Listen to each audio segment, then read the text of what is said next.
IPL এর চলতি বছরের আসরের বাকি আর মোটের উপর 17টি ম্যাচ। টুর্নামেন্টের শেষ সময়ে এসে হুট করেই বেরিয়ে এলো চমকে যাওয়ার মতো এক খবর। হঠাৎ করেই রেকর্ড 6 কোটি রুপিতে বাংলাদেশের মুস্তাফিজুর রহমানকে কিনে নিয়েছে আইপিএল এর দল দিল্লি ক্যাপিটালস। আইপিএল এর ওয়েবসাইট এবং দিল্লি ক্যাপিটালসের সামাজিক যোগাযোগ মাধ্যমেও এই খবর এসেছে।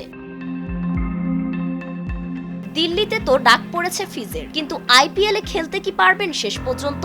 কেননা এখানে যে বাদ সেদে বসে রয়েছে বাংলাদেশের আরব আমিরাত সফর, আজ রাতে দ্বিতীয় ভাগের দলের সাথে দেশ ছাড়ার কথা রয়েছে তার।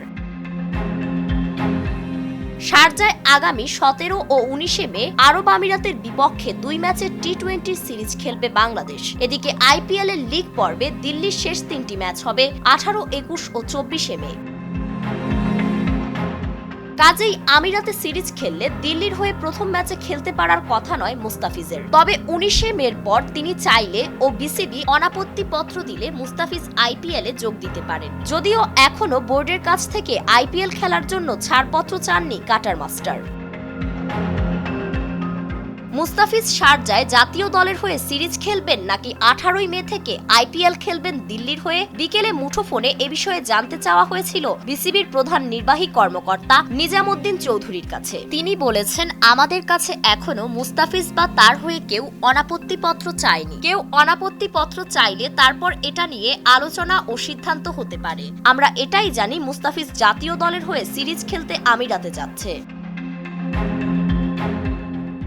জানা গেছে গতকাল ও আজ এই 2 দিনের আলোচনায় অনেকটা তড়িঘড়ি করেই মুস্তাফিজকে দলে নেওয়ার সিদ্ধান্ত নিয়েছে দিল্লি। মুস্তাফিজ নিজেও বিষয়টি সম্পর্কে নিশ্চিত হয়েছেন আজ, কিন্তু তিনি বিসিবির কাছে অনাপত্তি পত্র চাওয়ার আগেই আইপিএল ও দিল্লি ক্যাপিটালস মুস্তাফিজকে নেওয়ার ঘোষণা দিয়ে দেয়। এ ব্যাপারে আরো বিস্তারিত জানতে হোয়াটসঅ্যাপে যোগাযোগ করেও মুস্তাফিজকে পাওয়া যায়নি।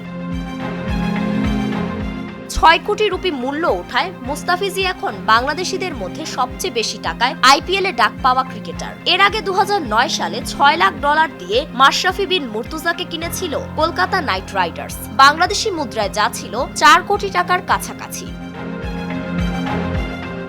অনাপত্তি পত্র পেলেও আইপিএল এ অবশ্য খুব বেশি ম্যাচ খেলার সুযোগ পাবেন না মুস্তাফিজ। দিল্লি ক্যাপিটালসের ম্যাচই বাকি 3টি। এখন পর্যন্ত 11 ম্যাচ খেলে 6 জয়ে 13 পয়েন্ট নিয়ে 5 নম্বরে আছে তারা। 4-এ থাকা মুম্বাই ইন্ডিয়ান্স তাদের চেয়ে 1 ম্যাচ বেশি খেলে 1 পয়েন্টে এগিয়ে আছে।